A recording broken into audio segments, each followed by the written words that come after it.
stretch. Country House on the outside. Code of Honor down toward the rail. Maximum Security keeps on fighting. War of Will is there too as they come to the final furlong. It is Country House on the outside. Maximum Security so dead game. He keeps battling on. Maximum Security. Country House 1-2 down to the line. Maximum Security wins the Kentucky Derby. All right, welcome back to Racing Rundown. We got a lot to get to, a very controversial Kentucky Derby, a lot to talk about. Let's pick it up with the race analysis from the start of the race. Now, I had been saying since the Why Horses Won't Win the Kentucky Derby videos that Maximum Security was going to be a big factor in the Kentucky Derby. Whether or not he won it, Maximum Security was going to be the horse that was kind of the linchpin, if you want to go there with this entire race. And you see that right here with the beginning. He goes right to the front. A couple of horses surround him. He's got Long Range Toddy, Bodie Express the maiden, and then War of Will's backing up. We all said before the race, War of Will is going to have to go to the front very early if he wants a chance. And we said right after High Call scratched that that was going to benefit War of Will a lot. And it did. Maximum Security, though, right here is going out to the front. The 22.31 opening quarter, that's fast. But right there, I wasn't initially concerned by that. Because I always feel that the first quarter in the Derby isn't a judge of how fast the pace is going to go. And you see right here, as they go down the backside, 46.62.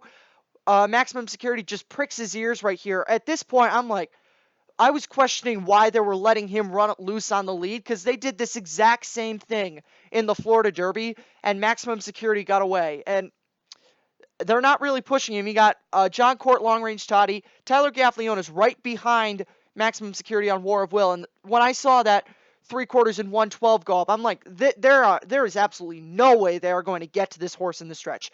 But right here, Maximum Security, for whatever reason, you're going to see him come out right here, right in front of War of Will, and that's going to push War of Will into Long Range Toddy, and that's the incident right there. And him moving off allows Johnny Velasquez on Code of Honor to cut through on the rail, but after that incident, Maximum Security straightens out for the stretch. Tyler Gaffleone stays on War of Will, and you can see the big long shot under Flavien Prat, Country House, the eventual second place horse initially is making a run. Code of Honor, initially, his one run was just that it was a one run, and then Code of Honor kind of flattened out. But Maximum Security right here in the stretch, he's just so good at this point, and Maximum Security turned away. 5 horses made runs at him. He turned them all away, and he initially won the Kentucky Derby. But of course, as we all know, it wasn't as simple as just Maximum Security held off the 5 challengers that came at him in the stretch of the Kentucky Derby. There was that incident at the top of the stretch, and ultimately at the end of a lot of debate, for the first time in 145 runnings of the Kentucky Derby, the horse that finished first was disqualified for a foul within the race. Now, I know we had in 1968 Dancer's Image was disqualified because of failing a post-race drug test, but that was not during the race, and that did not affect anyone's payouts. At least I'm not 100% certain that that did. I believe it didn't affect payouts. Now, I wanted to talk about what my opinions on this call were.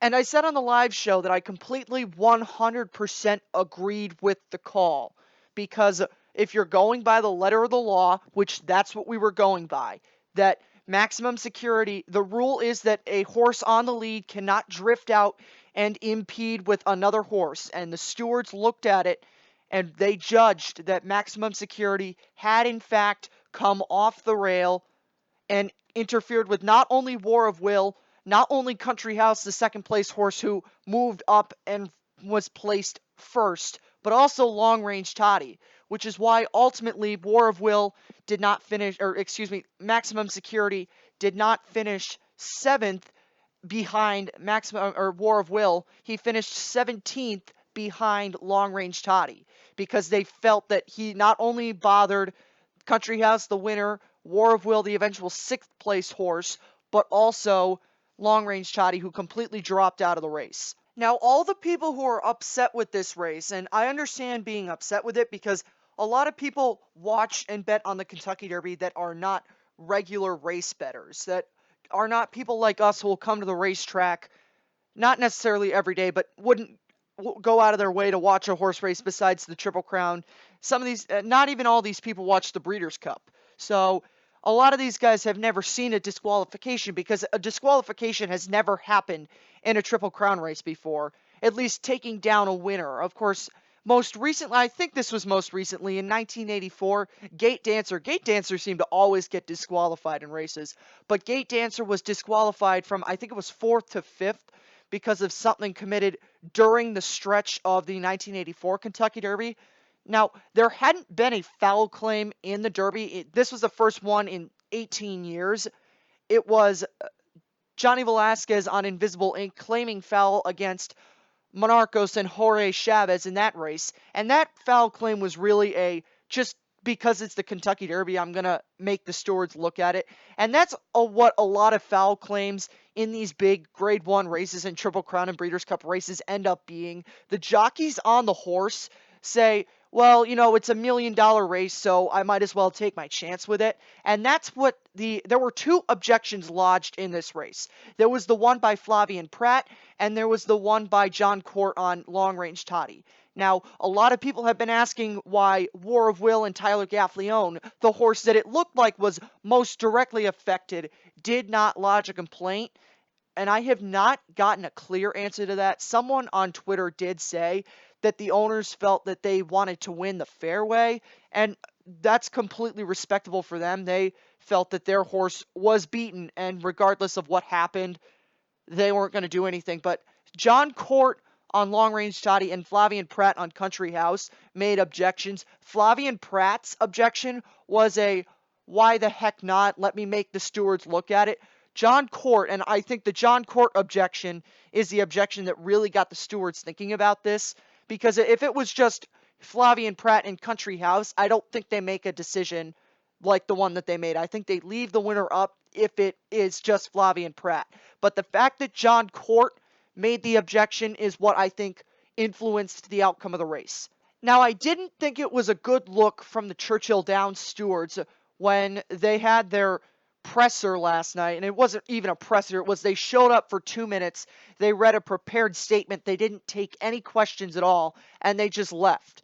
And a lot of people are asking questions why that was a horrible look for the industry. It makes them look like they're trying to hide something. So I will say it was not a good look at all from the part of the Churchill Downs stewards for not even taking questions from the media, because I know there were a lot of people who wanted to ask why they didn't initially flash the stewards' inquiry. If they opted to disqualify Maximum Security, why did they have to wait for a jockey's objection to do it? You clearly saw, it's not clearly visible, but it's definitely visible that you see Maximum Security in the stretch duck out in front of War of Will.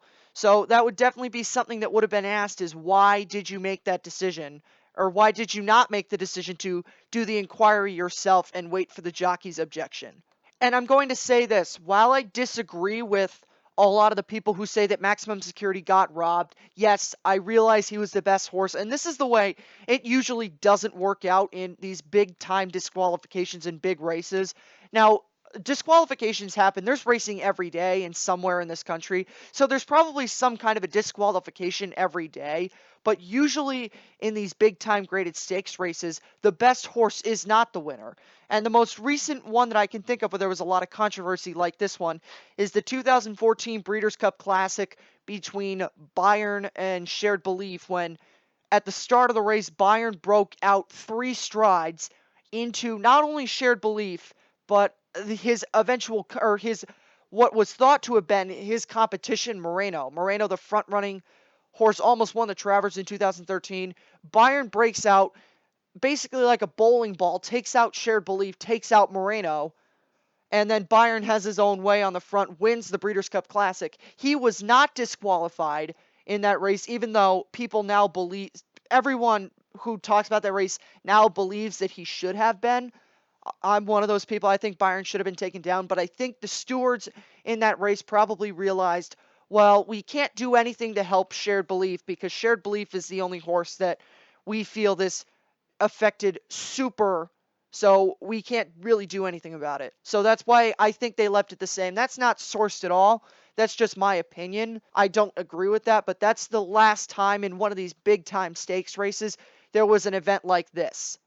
But these Churchill Downs stewards, and during the Kentucky Oaks, they showed us that they weren't going to be afraid to disqualify a horse.